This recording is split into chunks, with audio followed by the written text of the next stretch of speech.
నచ్చితే లైక్ చేయండి, షేర్ చేయండి, ఛానల్ని సబ్స్క్రైబ్ చేసుకోండి.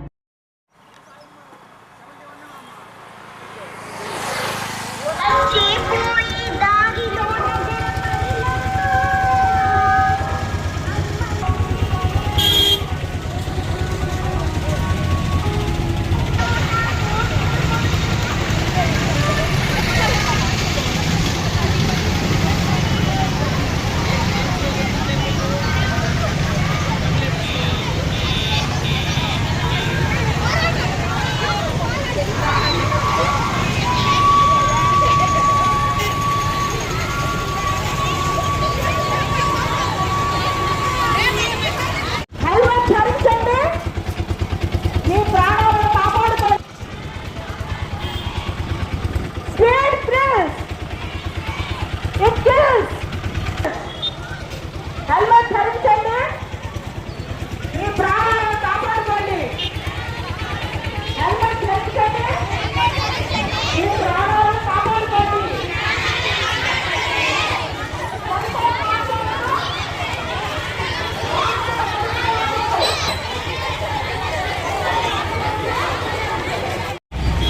మీ భద్రతే మా ధ్యేయం, మీ భద్రతే మా ధ్యేయం.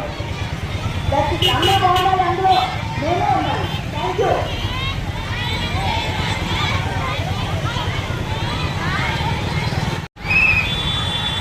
హెల్మెట్ ధరించండి, మీ ప్రాణాలను కాపాడుకోండి.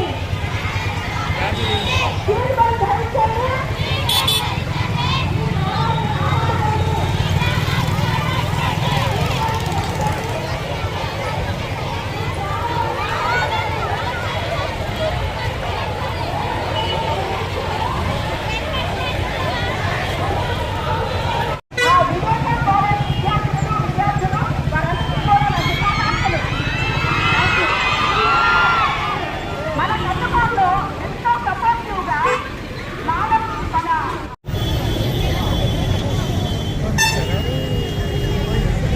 నేను నా భారతదేశ భావి పౌరుల భద్రతా రీత్యా అనుదినము రహదారి నియమాలను పాటిస్తూ అందరికీ సూచనలు చేస్తూ ఇతరులను చైతన్యపరుస్తూ వ్యవహరిస్తాను. అంతేకాకుండా ప్రభుత్వం నిర్ణయించిన రహదారి నియమాలను ఎట్టి పరిస్థితుల్లోనూ అతిక్రమించనని, దీనికి నిత్యబద్ధురాలై ప్రవర్తిస్తానని ఈ రోజున దైవ సాక్షిగా ప్రమాణం చేస్తున్నాను. ఒక వాకథాన్ నిర్వహించడం జరిగింది. జాతీయ రహదారి భద్రతా మాసోత్సవాల భాగంగా మన ఆర్టీఓ గారు నాగలక్ష్మి గారి ఆధ్వర్యంలో నన్ను కూడా గెస్ట్గా పిలువబడ్డారు. సో మనం వివేక స్కూల్లో కాలేజీకి సంబంధించిన విద్యార్థులందరితో కలిసి ఇక్కడ ఒక వాకథాన్ మన సబ్ కలెక్టర్ ఆఫీస్ నుంచి స్టార్ట్ చేసి ఎన్టీఆర్ సర్కిల్ దాకా ర్యాలీ చేశాము. చాలా మంచి స్లోగన్స్తో, అలానే పిల్లలకి కూడా మంచి ఎడ్యుకేషన్గా ఉపయోగపడుతూ మనం వచ్చిన దారి మొత్తానికి కూడా జనాలకి చైతన్యపరంగా, ఎడ్యుకేషన్ పరంగా ఉపయోగపడేలాగా ర్యాలీ జరిగింది. ఈరోజు మనం ఈ స్పీచ్కి ఒక ఉద్దేశం కూడా ఏంటంటే, మనం ఎవరైతే ఈ మాసోత్సవాల్లో భాగంగా పాల్గొనే వాళ్ళు కానీ, పాల్గొనకుండా ప్యాసివ్గా పార్టిసిపేట్ చేసే వాళ్ళు కానీ దీని యొక్క ముఖ్యత, దీని యొక్క ఇంపార్టెన్స్ అలవాటు చేసుకుని మనం ఫ్యూచర్లో రోడ్ సేఫ్టీ పాటించాలని చెప్పి కోరుకుంటున్నాం. కందుకూరు అనేది మనకి డైరెక్ట్గా హైవేలోకి కనెక్ట్ అవుతుంది. చాలా ప్రాపర్ సీమ్లెస్ హైవే ఉంది కాబట్టి మన పట్టణ ప్రజలు కానీ, మన డివిజన్ ప్రజలు కానీ ప్రాపర్గా రోడ్డు భద్రత పాటిస్తే మనకందరికీ కూడా సేఫ్ అండ్ హ్యాపీ డ్రైవింగ్ ఉంటుంది. మాసోత్సవాల సందర్భంగా ఈరోజు వాకథాన్ నిర్వహించామండి కాలేజ్ స్టూడెంట్స్తో.